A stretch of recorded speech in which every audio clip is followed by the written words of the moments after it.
Good Okay. afternoon, ladies and gentlemen. Grab your tea. It's tea talk time with Lady O, where the topics are real, relevant, and relaxing.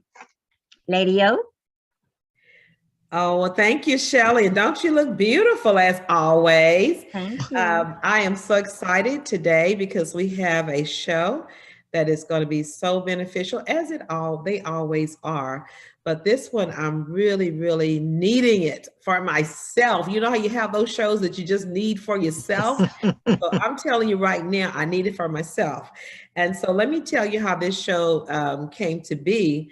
We did the Daniel fast, and several of us wanted to continue with the Daniel fast, and even looking a little bit at vegan or eating at least eating healthier, and not going back to the old way that was damaging our lives. So I started watching several shows, and one of them was What the Health.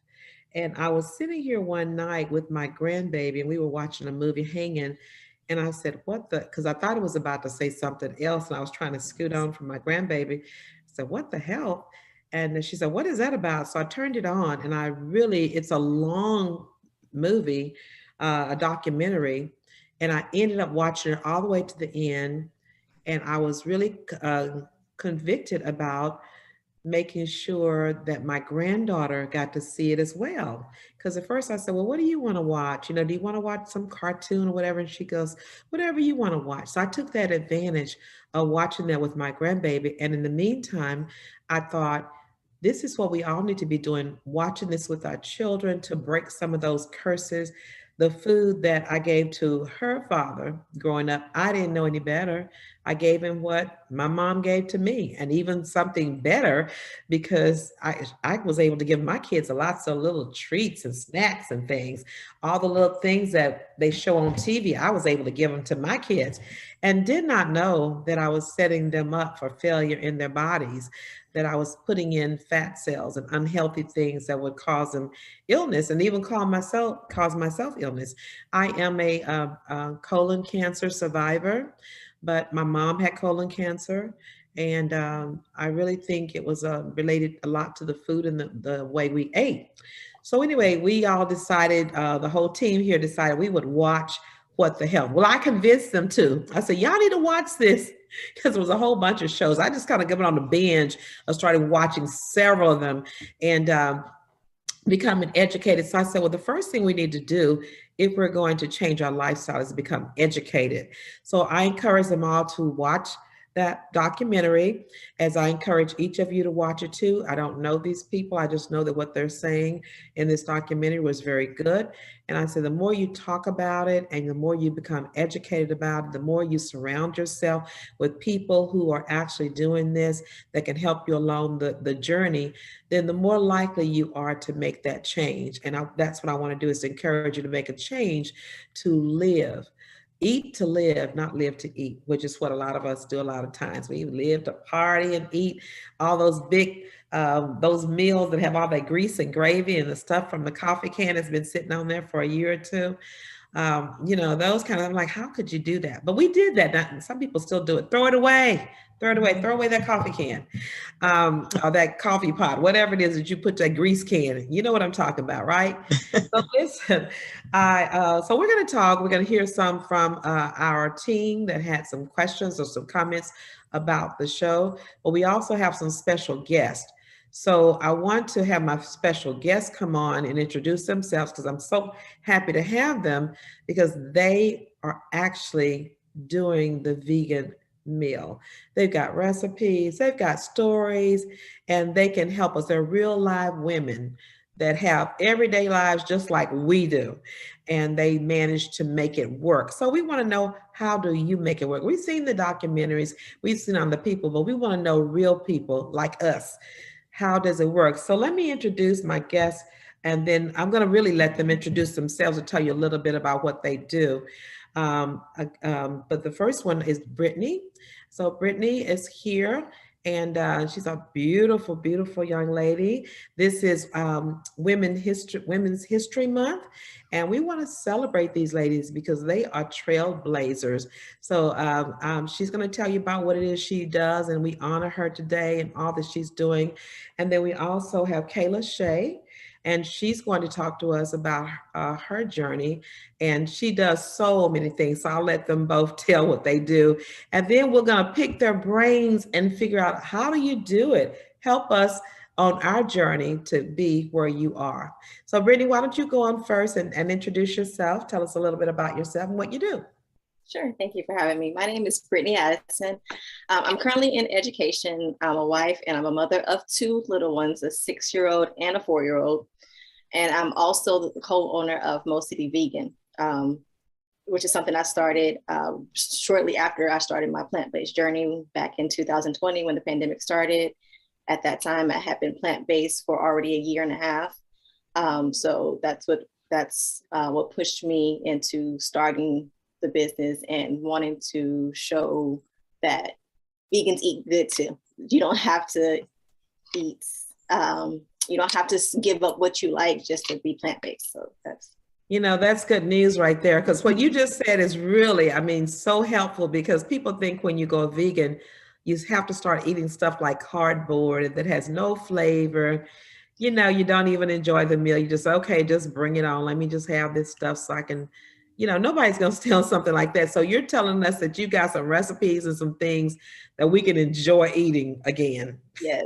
Everyone thought I ate grass when I told them I went plant-based, and it's like, oh, you're eating grass. It's like, no, I'm not. But that's that's what they think. So wonderful, wonderful. Well, welcome, and we can't wait to hear about some of those recipes and things that you eat, because that's going to be really key, that we enjoy eating, and part of the enjoyment of eating is to look forward to, something that's good, not to like, here, do we have to eat now? So, okay. All right, Miss Lashay, come on, tell us about yourself. Who are you and what do you do? Hey. I am Lashay, and I guess the short of it, I work in international business, mostly corporate oil and gas companies. And I would say, just like Brittney, I kind of got into my vegan journey during, the deep of my vegan journey in 2020 during the pandemic.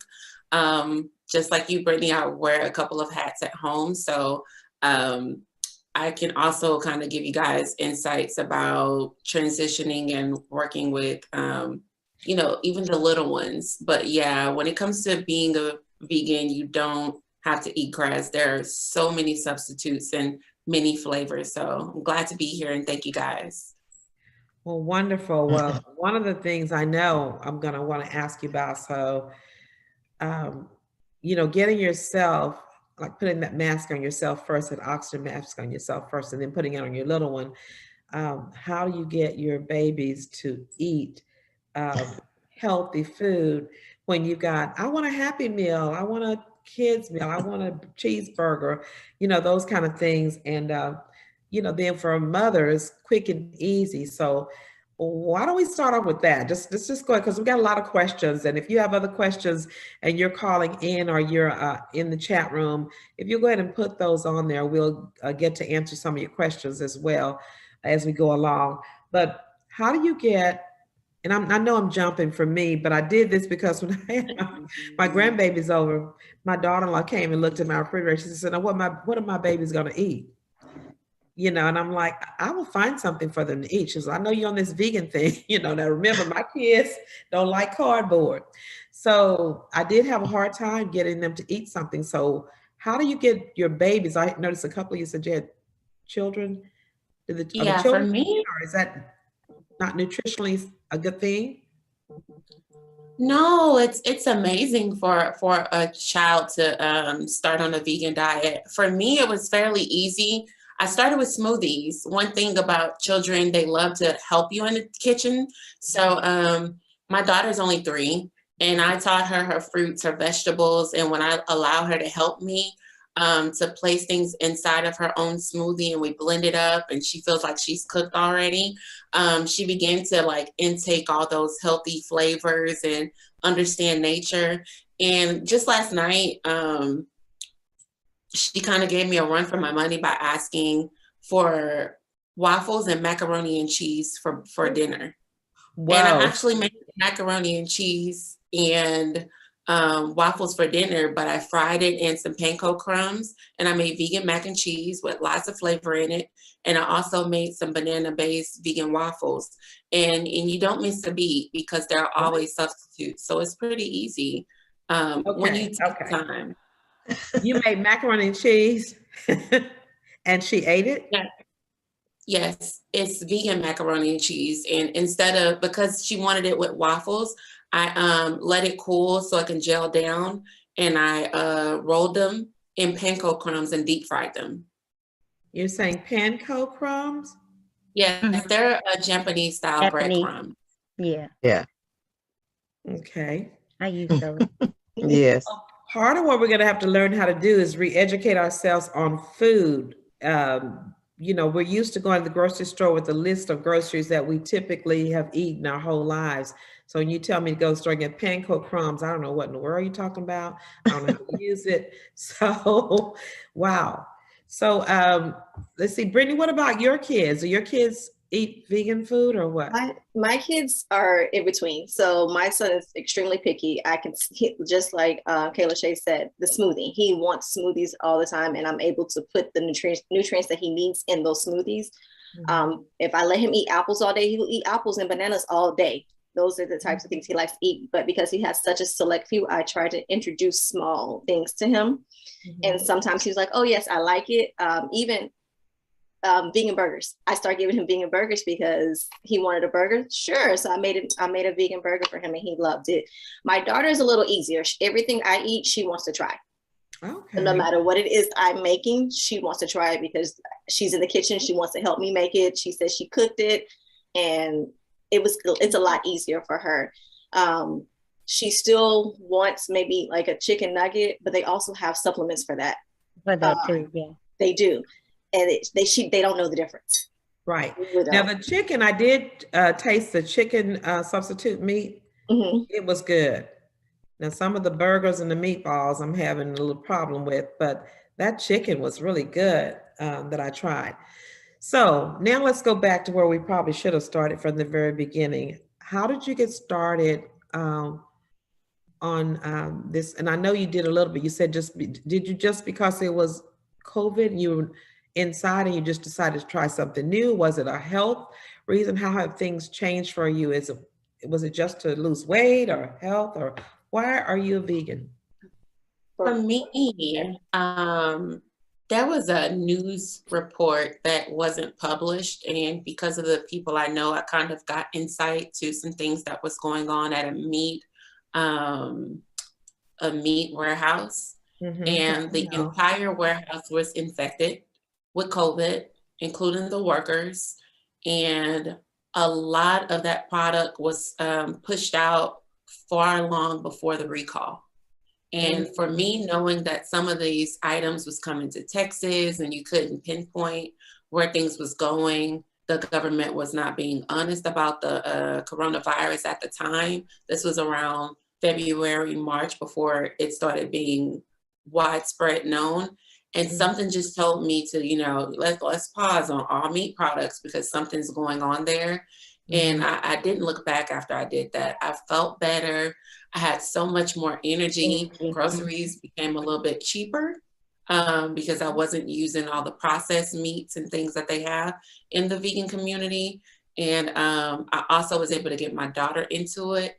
And I literally began to take the slow route. I took out all beef and chicken, and I would probably do pescatarian every now and again until I no longer had a desire for those things.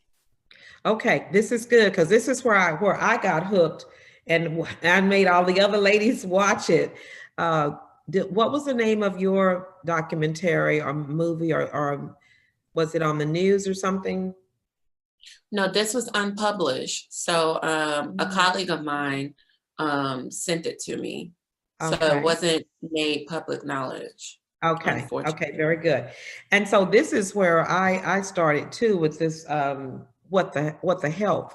Okay, Brittney, what about you? Why did you start or make up your mind to become For me, before I came vegan, I was pescatarian for a year. So I only did seafood for a year.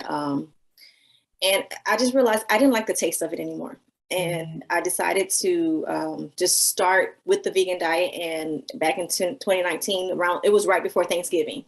I started with the plant-based diet, and I realized I had more energy. I felt a lot better because I've never been a meat person. I always liked the sides when we had family gatherings.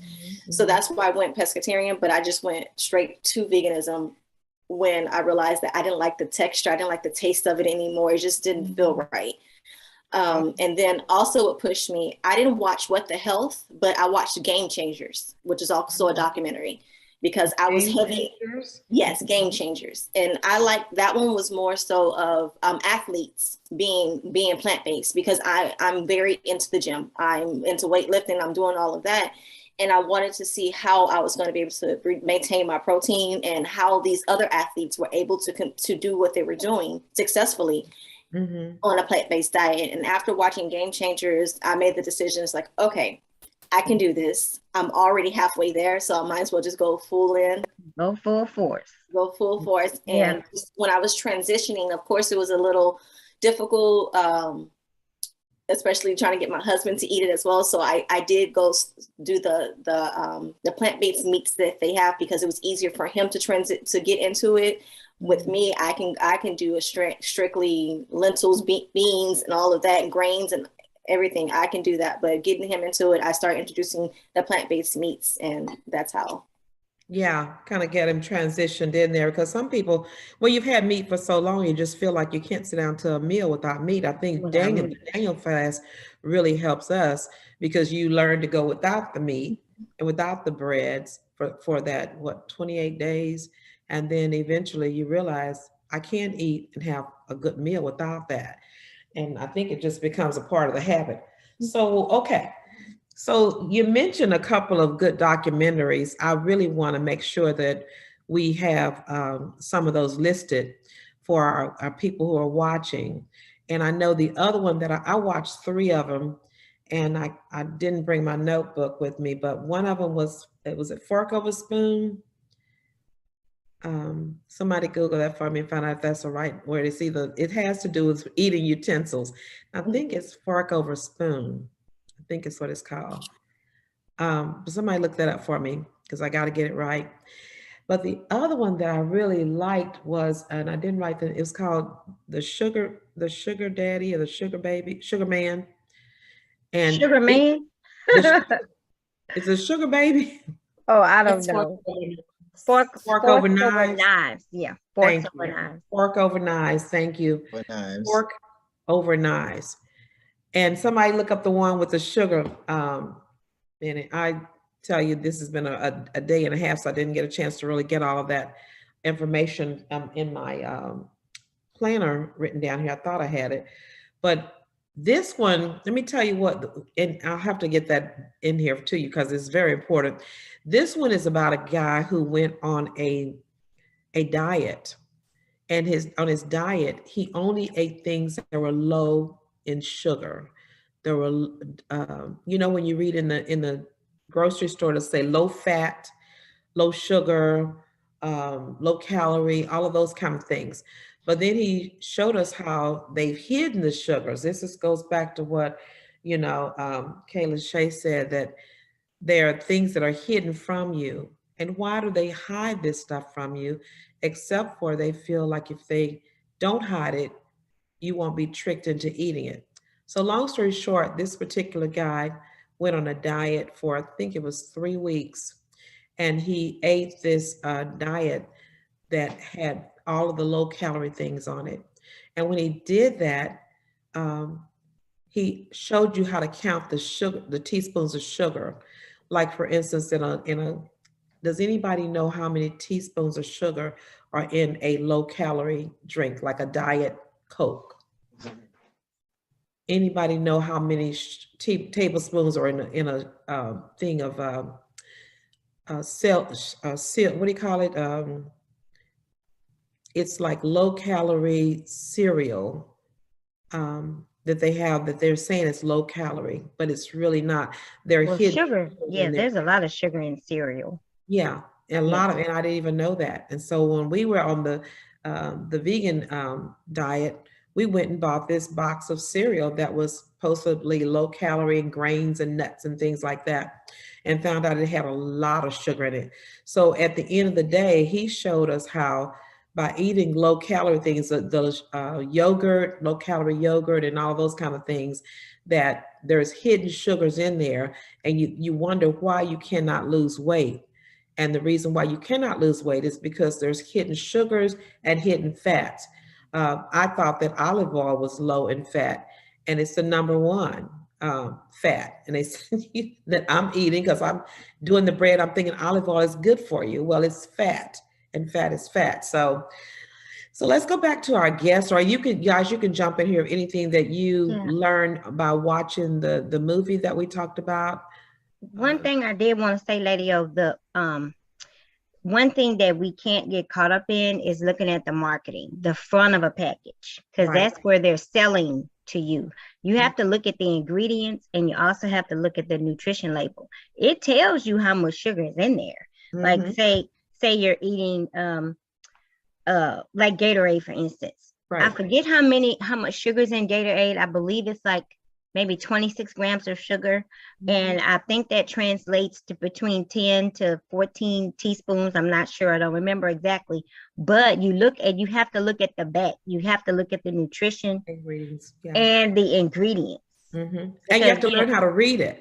Yeah, you have That's to learn another how to thing too. read They it. know you don't know how to read it. So they'll say no sugar, but then you look down there, then there's fructose and other things that are called sugars, but they don't call it sugar. Right. So, Sorbitol, erythritol. Yeah, yes, it's a lot all of of this. different names. Sucralose, and then Right. yeah, Those NutraSweet. all mean sugar, Mm-hmm. but it'll say no sugar added. Right. Right. So you So have to read. You can't just look at the marketing, the package. You have to look at what's in they it. depend on you just to look at the packaging and the marketing and the what they say and believe Right. what they say. Right. So Let's say so anybody that's else want to have a comment on that? I would. Something that's also important to realize, all fat isn't created equal. All sugars aren't created equal. Mm-hmm. God developed our fruits and vegetables. So those natural sugars interacts with our bodies a lot different from the ones that's been bleached and processed and bone char and all the chemical processes that they put through certain types of sugar. So it's going to affect your body a little different. And you can tell that difference when you drink something that's artificial versus something that's like, robust and whole. So I would definitely say yes. There are a lot of oils and, food that we eat that are kind of high in sugar, but also realize that a lot of those are not created equal. And the sugar from a banana or the sugar from an apple will interact with you a lot different from the sugar of a Tootsie Roll or sugar from a Twinkie. Right. They're both sweet and they may have, similar weight as far as grams is concerned, but it's definitely not going to hit your body the same way. And I was Right. going to say, piggyback off of that with the fats as well, because there's good fats and there's bad fats. So it depends on Right. what type of fat that you're consuming, because an avocado is considered a fat. And even a certain amount of olive oil is still good for you, because you still need a certain amount of fat within your diet in order to achieve certain nutritional goals that you're trying to reach as well. Those are all really good, guys. They are so good. And that's why, there's so much that when you all are talking about this, I'm just thinking so many things in my brain that I learned over these months that it's hard to kind of pull them all together to condense them into what we want to really say. And I guess what we're saying is what you just said, all fruits are not the same. All sugars are not the same. And one of the big things I know that people make a mistake of is the smoothies. They put, say, a banana in the smoothies, and they put peaches and pineapples and what other kind is high sugar? I just know that the berries are low sugar and all the other fruits are high sugar. So you don't want to put probably raspberries and blueberries and those kind of things in your smoothie because they don't taste as good. You want to put what? The pineapple, the peaches, the mangoes, the watermelon, and of course the banana. Banana goes in each one of them. And bananas is one of the highest fats. Y'all want to talk about that? Because I'm new at this, but I know they were saying bananas are really high, especially if you're diabetic too. So for the fruit, for the smoothies, I try to find a good balance between the fruit, and I put a lot of spinach in it or kale. So also try to balance that out with the green. So you can add those fruits, but I put a whole bunch of spinach, or it may not be a pretty color, but it's gonna taste good. Yeah, it's gonna taste good. It's gonna taste good. So it's just trying to find a proper balance with those. Right. But you can That's still good. have those. It's how much you're putting into it. Right. And that's really good because a lot of people don't put any green stuff in their smoothie. They just want a fruit smoothie. Okay. Kayla, you want to say something about that? The smoothies? Sure. And for me, the same as far as adding loads of spinach, but like the example I gave earlier regarding my daughter, most of her smoothies, they're all green, like super, super, super green. I add kale, I add green apples, and I sneak all of that fiber and the different sources of vitamins into her smoothies. But she wouldn't eat a plate of spinach, but she definitely like drink down that smoothie. And when we say balance, sometimes you can add a cup and a half of smoothie with just like maybe a third of a banana, and it would sweeten your whole drink. Because bananas are so sweet. They are, with the they have the berries are low glycemic. They don't have, like you were saying, Lady O, a lot of sugar, but the other ones are high glycemic, like you were talking about. So the better ones to eat are the berries. Anything that's red or purple. Strawberries, berries, but not grapes. Now, see, I learned all this from diabetic. Grapes are really bad for you because they're really, really high in sugar. Pineapples are really bad for you because they're high in sugar. And that sugar that's in there, I mean, it's so sweet. So if you want to sweeten something, you could put a couple of pieces of pineapple in there, or a couple of grapes, but don't put all of them. I usually just sweeten mine with an apple, which apples are very sweet too. But they're a different kind of sweet than banana. They're better. So, okay, so that's something we could do for breakfast or a snack or something like that. What would you do for a lunch? Give me a vegan meal. What would a vegan meal look like for the day? Who wants to go first? Nobody's okay. Brittney, you gotta go first. I was gonna jump in, but I know you want to jump in, Brittney? I can do it. It's different. It depends on what you have a taste for. It can be a pasta dish. It can be a wrap. I had a taste for chicken salad. Instead of using chicken, I use chickpeas. So but it's made the same way. Oh my goodness, it's a variety of lunches that we do over here. What's your like go-to? I used to have, when I had kids at home, it was a go-to meal. If we had to go to football practice and band practice or whatever, I had my go-to. I could just pull it together real fast and they liked it. Do you have a go-to breakfast or lunch or dinner? Well, my go-to lunch, or what I make for dinner, we normally have for lunch the next day, or I will make red beans and rice. Okay. I will make red beans and rice just the same way you normally make it, sometimes with the plant-based meat, or sometimes without, depending on the mood I'm in. So how do you spice it? Season red beans and rice, because we know what red beans and rice has in it and how it tastes before COVID and before veganism. How do you season? What kind of seasoning do you use? The regular seasons that you use. So I use my Tony's, my Old Bay, my garlic powder, my onion, my bay leaves. You can use veggie stock or the non-chicken stock that has more of a flavor to it. Instead of using water, what else do I use? That's a good idea too, to use the veggie stock. Because sometimes stuff is so watery that you got to put a whole lot of seasoning in it, salt and that kind of things. And then you got another issue, you know, you got your beans, but you got a lot of sodium in there when you put too much salt, and you wanted to make them healthy. And the rice is already kind of starchy and the beans are starchy. And one of the things that I've noticed about some people that are vegan, they're overweight. And I'm saying, how can a vegan be overweight? And they said, eating too much beans and rice and carbs like that. They're not meat and they are plant-based, but they're still very high in carbs. And that be something. Well, I would say when it comes to vegans that are, I guess, overweight, it's not necessarily their carbs, but just like any diet, you can have a healthy carnivore and then you can have an unhealthy carnivore. You know, in each diet, it doesn't matter, you know, what you're eating. Proportion matters. What you're eating, what time you're eating, because I can eat the same thing and someone else can eat the same thing, but depending on what time of day we eat it, let's say you eat your big meal at nighttime and then you go right to bed, but I eat mine in the morning and I work out throughout the day. Our body is going to process that different because you just fueled yourself with energy that you're not burning off. So you know, sleep on it, it's going to seep into fat.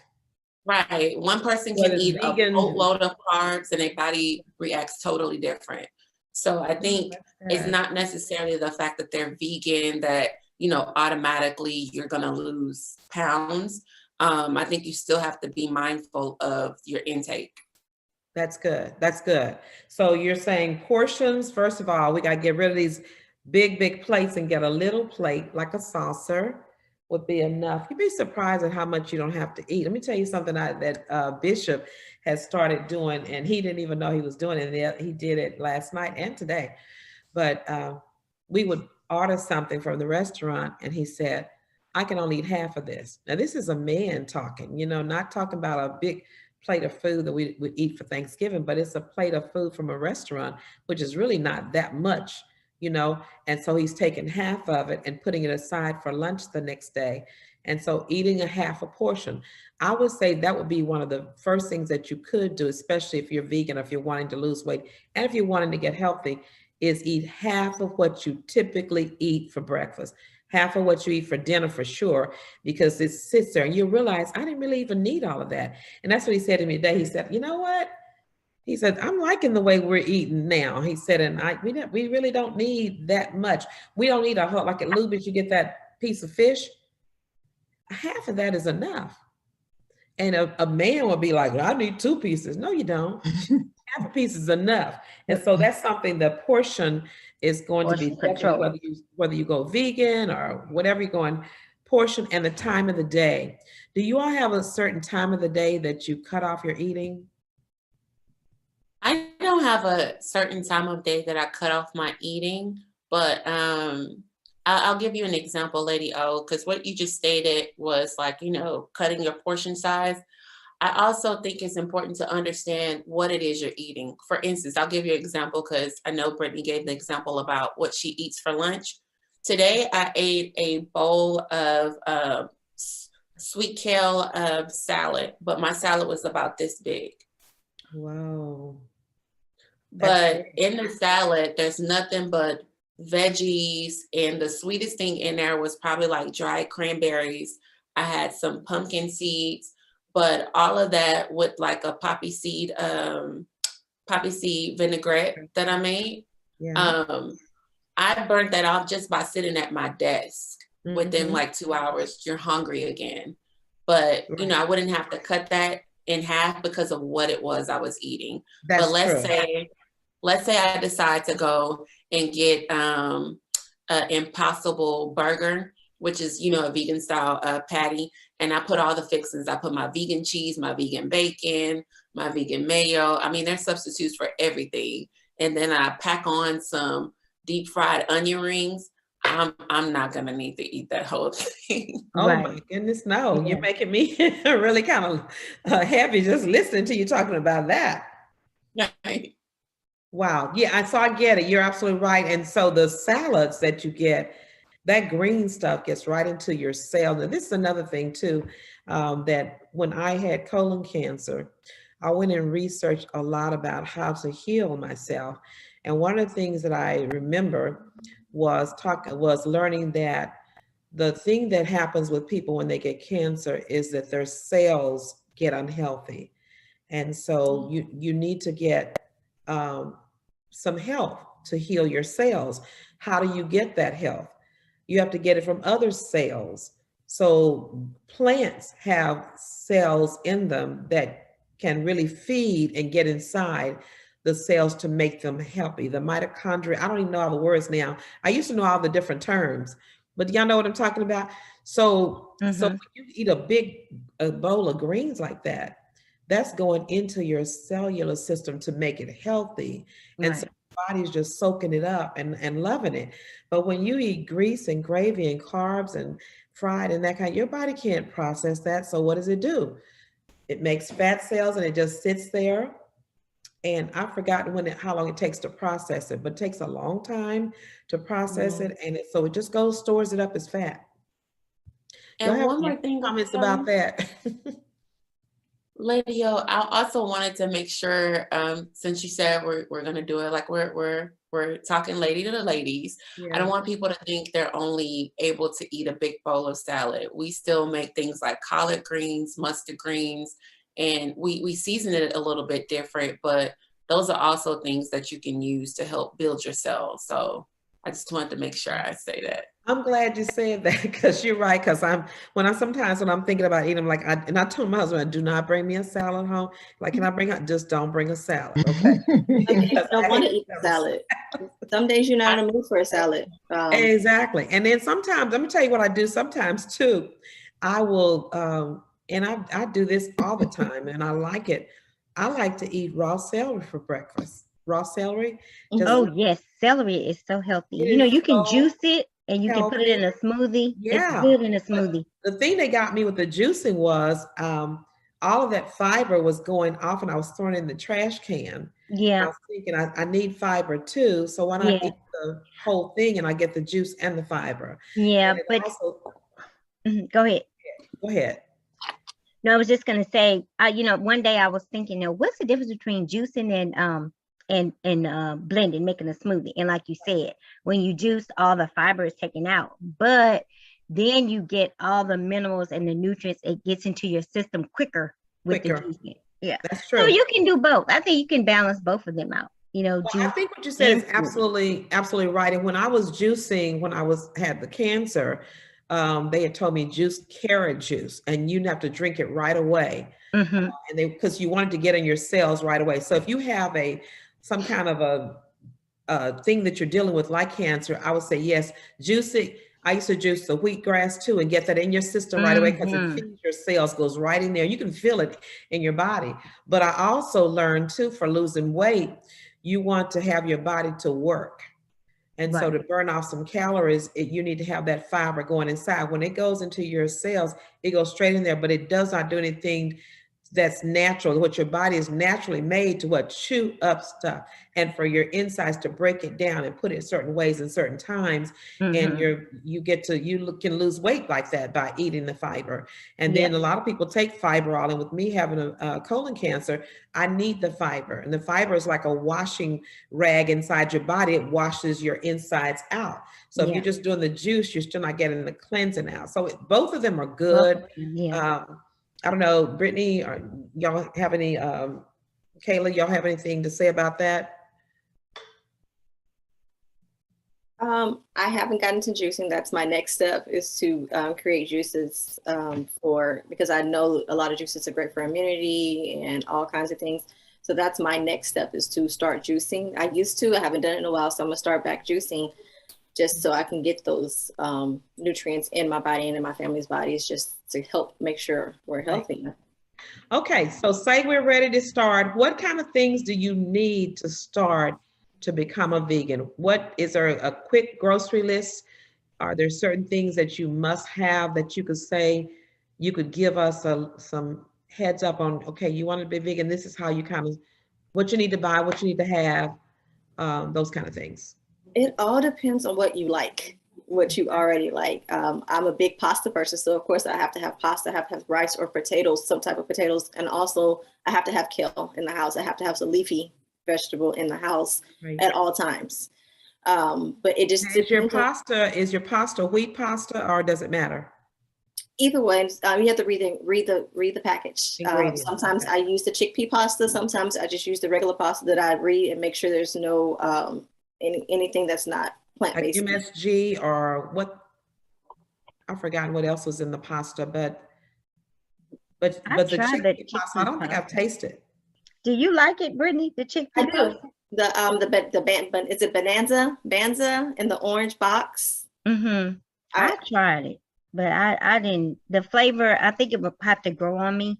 I didn't necessarily like it, but I think cook it a little longer than they tell me to, just for the texture, because I'm a real texture person. So I cooked it a little bit longer, and I just did my normal sauces that I would do.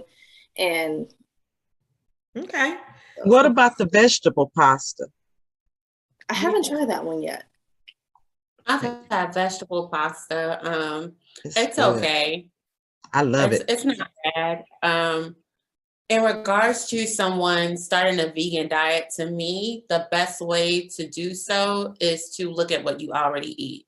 The easiest way to transition into this lifestyle, because that's what it is to get it as close to your right now lifestyle so that the transition can be easier for you. So for instance, if you guys eat spaghetti, let's say you have spaghetti night, on meatless Mondays, instead of using ground beef, my suggestion would be to go to the grocery store and maybe get like a carton of Bella mushrooms, and you can chop the bottom portions off, put the whole mushroom into your food processor, and you can use that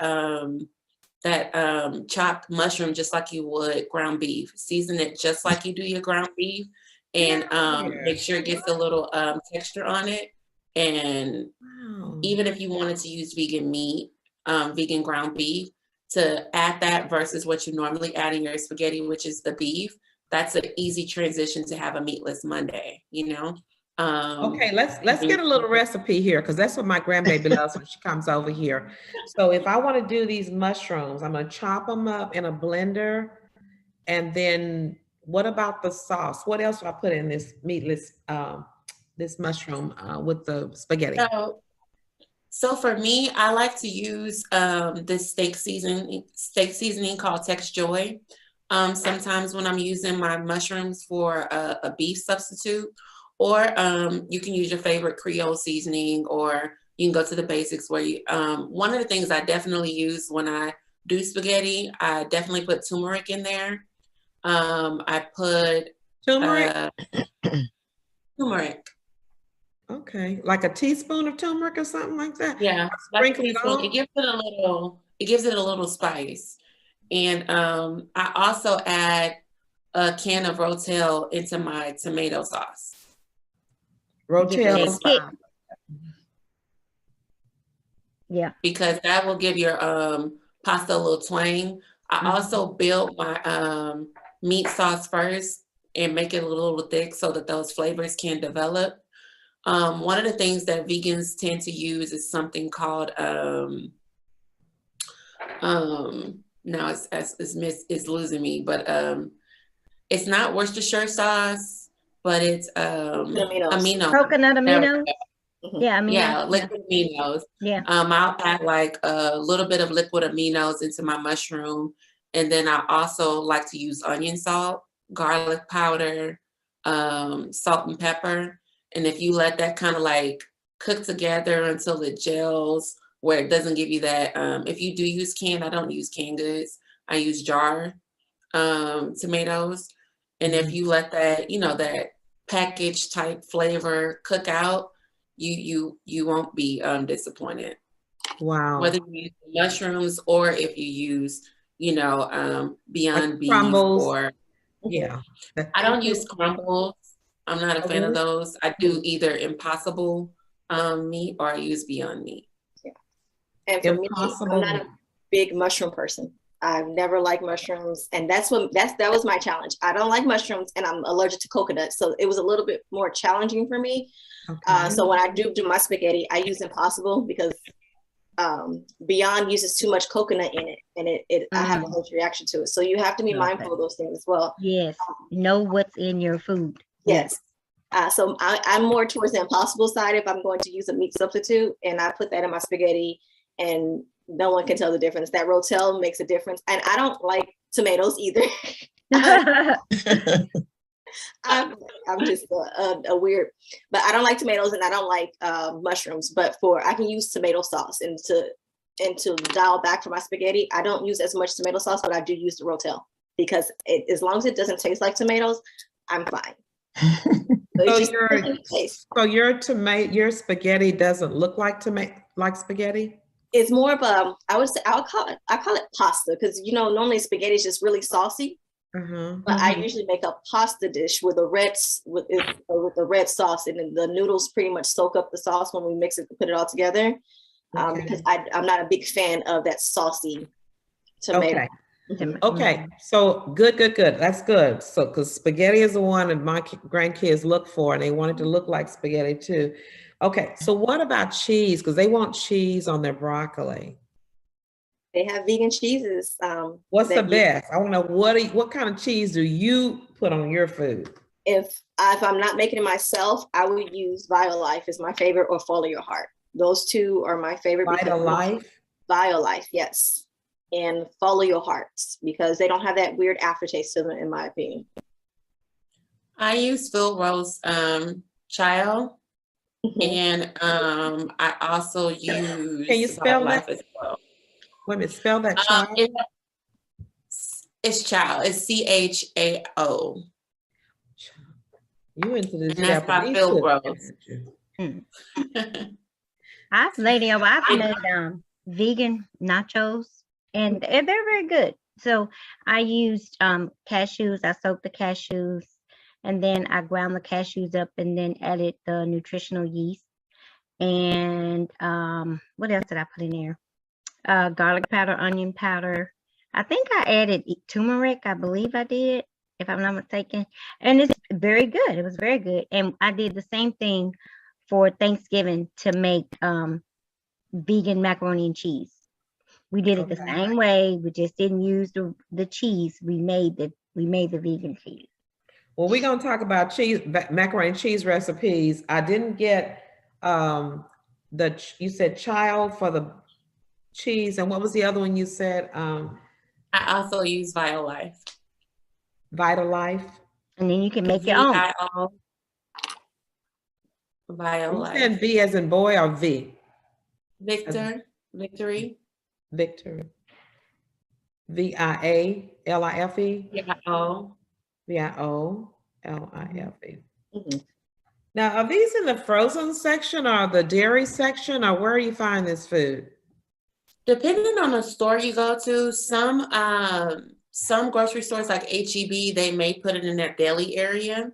Kroger's, they mix their stuff, and most of the time you can't find it in the produce area. They put most of the substitutes in the produce area, like the vegan sausages, the vegan tofu, and things like that.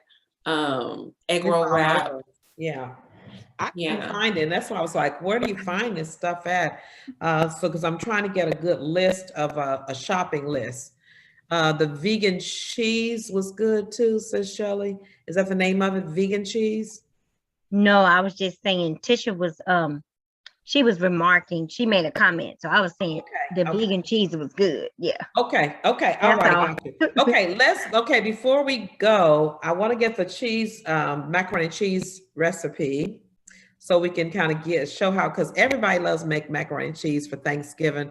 My kids love it. I make it the old fashioned fattening way. It's the only way I know to make it, but I would like to try something different on them before Thanksgiving. So I can keep a, family traditional meal, but make it healthy. So let's, can we go ahead and do that now? And then we'll have our closing comments of whatever guys you want to tell us before we close out. How do you make vegan macaroni and cheese? Let's just kind of get this down here. I'm gonna let Lashay give you the recipe because my recipe is actually part of my menu. And Oh, okay. I don't want to get that out. You know what?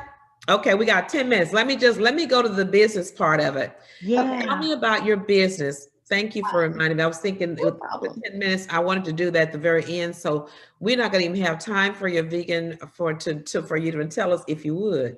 So what we're going to do now is talk about your business, what you have to offer as we are honoring women this month. Brittney, tell us about what your truck. I think you just got a new truck. Yes, we just purchased our first food truck. We're in the process of getting ready to launch, but we have been doing pop-ups around Houston for the past 2 years. And my take on vegan is the vegan comfort food, because a lot of people, when I decided to become vegan, they were wondering, what do you eat? What if you miss this? So my thing is showing them that you can still have these comfort foods when you have the craving for them and have them. So we have the first thing we sold was our meatless loaf, which is meatloaf. It's just meat, my mother's meatloaf recipe that I grew up with, and I just made it vegan with our mac and cheese, and that's one of the favorites. We always sell out of that. We have our smoked queso burger, which is just the regular cake, like you would make queso, and we top it on our Impossible patty. Ooh, that sounds good. That does sound good, doesn't it? So do you have like a website or information? Give us your information. The name of the company is Mo City Vegan, like in Missouri City, Mo City. Okay. And we're revamping the website. The website is going, as I'm redoing it, since we now have our truck. So it's now going to feature our food truck menu, but it currently has our old menu on it. Okay. And we're going to have our chicken sandwiches on there. We're going to do vegan shrimp baskets as well.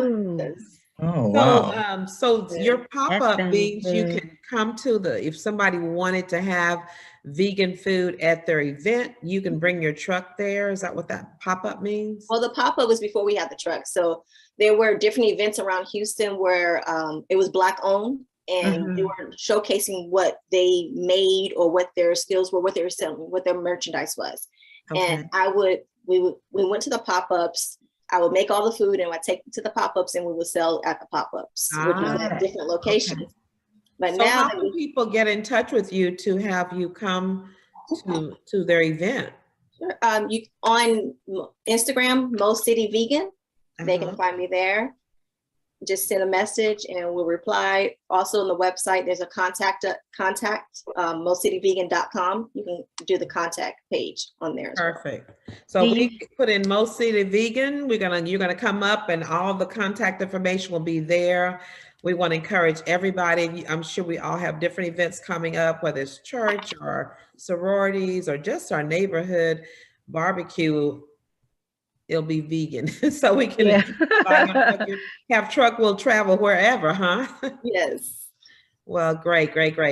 Okay, well, let's see. I want to congratulate you on your new business, on your new truck, and we're going to have you over to the church when we have our women's meetings on a Saturday, or either the women's conference or something. We'll have to look at all of those and see how we can get you out, because I really always want to promote women businesses. And so I salute you for that and your accomplishments as a wonderful Black woman who's doing it.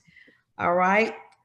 Miss Lashay, tell us about what you do with your food, or do you sell, or do you have a company?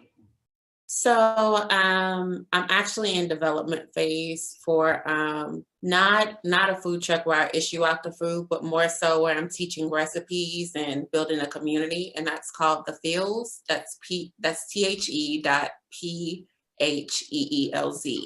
and that's in the development phase. If people wanted to connect and get more insights on vegan diets, they can contact me on IG at Dr. K. Lashay. And so we're still in development as far as the vegan journey and what I'll be putting out to the public. Okay, so the Feels, is that right? The Feels? the pills. How did you pronounce it? The pills. It's a play on the F with the PH. So Right, it's that's what I thought, the PH. pills. That's why I was making sure I said it right. Okay. And so your specialty is in recipes and helping people learn how to cook, or giving maybe like cooking lessons, or if somebody wanted to have you for a particular event they're having, you could come and put on some cooking classes or recipes. Yeah, for sure. Very good. Well, that is wonderful. And do you have a phone number or? Well, for the fields, that also has an IG. So that's at the.PHEELZ. Okay, very good, very good. All right, well, that is really good. I want to just commend you too. I mean, I know you had another company on here. I was going to say, I need to call and check with you with. Did you not say too that you also have a business where you do so many things too? You are helping people develop that business. Yeah, outside of the food thing, I actually do work with startup businesses, and I also work in business entrepreneurial structures with strategies and things like that. So that's nice. Okay. Well, I may have to call you for something else then, because we're talking about food today. Different topic. Anybody else have a question or a comment? I noticed Flair, you hadn't talked at all, and Deborah, did y'all have anything? I just want to ask one thing, quickly. The milk. I know in the video that we watched, we talked about the milk, how bad the milk and stuff was and everything. I don't drink milk, but I started drinking, I guess about a year ago, the almond milk, the cashew milk. Is that okay? Are better than drinking the whole milk or anything? The short of that is yes, for sure. I also do cashew milk. I'm not a soy milk person, but I do cashew milk, and I also do almond milk. Okay. Same here. Almond milk, cashew, or I even try oat milk sometimes, depending on the yeah. Okay. Very good. Coconut milk too. Gross too. They showed on the video. A lot of fat. I can't do coconut. I like it. It's really thick. It's good, but it's so I don't like coconut milk. You know? Yeah. I heard it wasn't good for you. And some of the documentaries said that coconut milk was not good for you. Even coconut oil was not good for you. I don't know. Well, yeah, it's because of the fat content. But again, it's in moderation. And what's best for you. Because even with the greens, I know with some people that have kidney stones, the kale and some of the dark green vegetables, too much of it can bother your kidneys and things like that. So you have to know your own body, right, and figure out what's best for you. Okay? Right. Miss Deborah, you brought these guests here today for us. Do you have anything you want to say or questions you want to ask? Well, one question that I had, because I've tried the vegan cheese, that cheese that I've had did not melt. So how are you melting this cheese?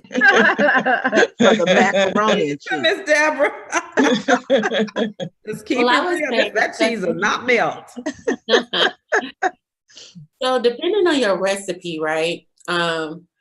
When you ask about things like macaroni cheese, or you think about a grilled cheese sandwich, there's certain ways you have to use your vegan cheese. So most vegan cheese need to be covered. It cannot be in the open air like milk cheese, because you are going to need that steam to help the process of melting.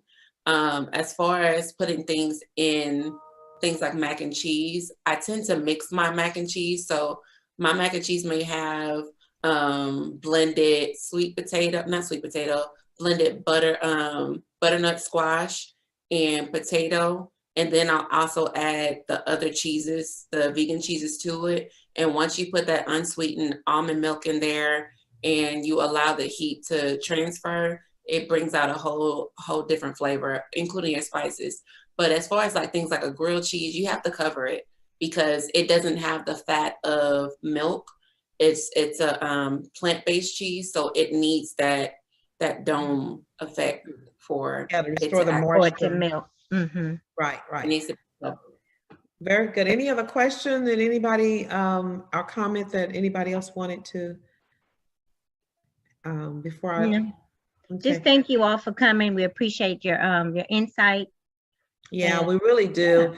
And also, don't forget, this was a short show. There's so much we could talk about. I mean, but we try to give you some good things here to take away. But I think the main thing I would say is go back and watch the video. Also, you want to use these ladies' businesses and promote them, send them, thank you letters and use their services, because they're doing some great work here that we are not doing, that we're trying to learn. So we want to definitely encourage them and thank them.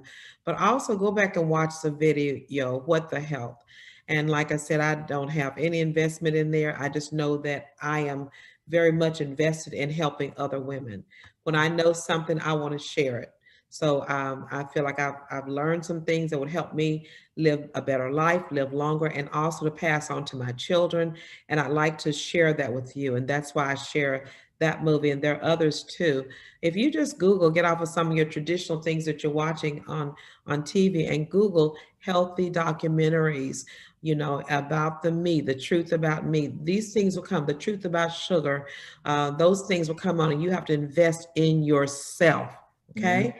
And if you invest in yourself, you're gonna feel better, look better, and you'll have a long, healthy life and a long, healthy legacy. Pass it on to your children. Well, listen, my time's up. I wish I could talk more, but I want to thank my guest again and thank each of you for coming to Tea Talk with Lady O. It's been wonderful. We'll see you next Sunday.